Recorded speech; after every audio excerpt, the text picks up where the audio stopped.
Ahora estoy cocinando salsa para rellenos de pescado envuelto o de pescado seco envuelto en huevo, o también se puede hacer en masa.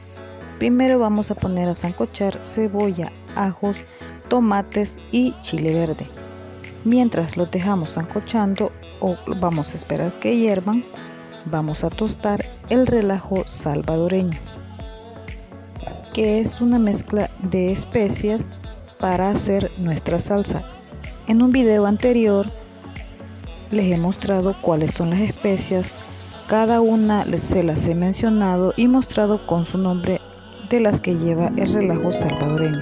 Aquí ya lo tenemos tostado y vamos a tener mucho cuidado para evitar que se nos queme.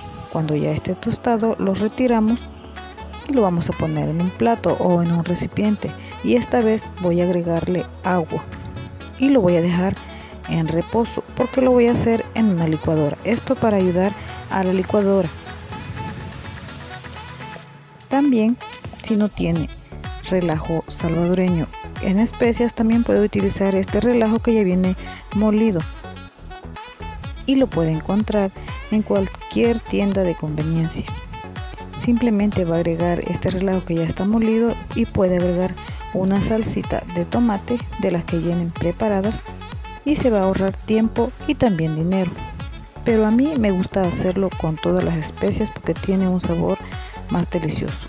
Ahora, cuando los tomates ya están salcochados y también el chile verde ya cambió de color, vamos a apagar el fuego y vamos a retirarlos para licuarlos. Si usted desea, puede dejarlos enfriar, pero si no, también podemos licuarlos en este momento.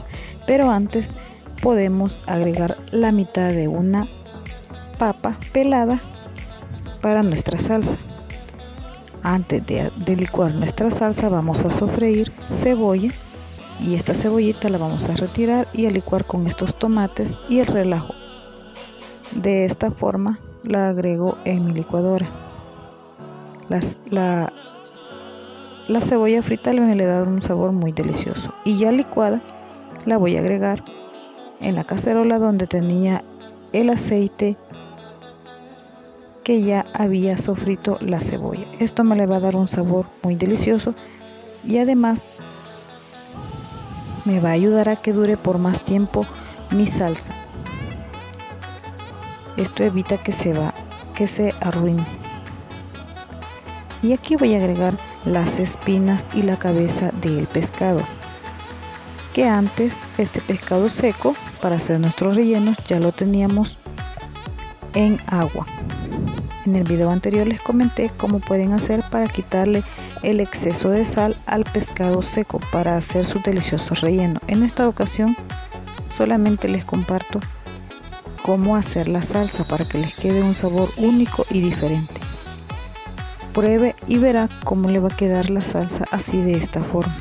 Ahora, para darle un toquecito más delicioso, voy a agregar un consomé en polvo de camarón. Sal no le voy a agregar porque, si usted se recuerda, el pescado ya estaba un poco salado. En el video anterior les mostré cómo se le quita el exceso de sal. Espero que le hayan ayudado los tips que a mí me han funcionado y que siempre me ayudan a que la comida quede con un sabor muy delicioso, único y diferente. Esta es mi forma de hacer la salsa para los rellenos de pescado. Espero que le haya gustado. Si es así, la invito a suscribirse porque es gratis, a dejarme su like y a dejarme su comentario. Es muy fácil de hacer y de preparar. Y ahora ya está lista la salsa después de 15 minutos para hacer nuestro delicioso relleno de pescado.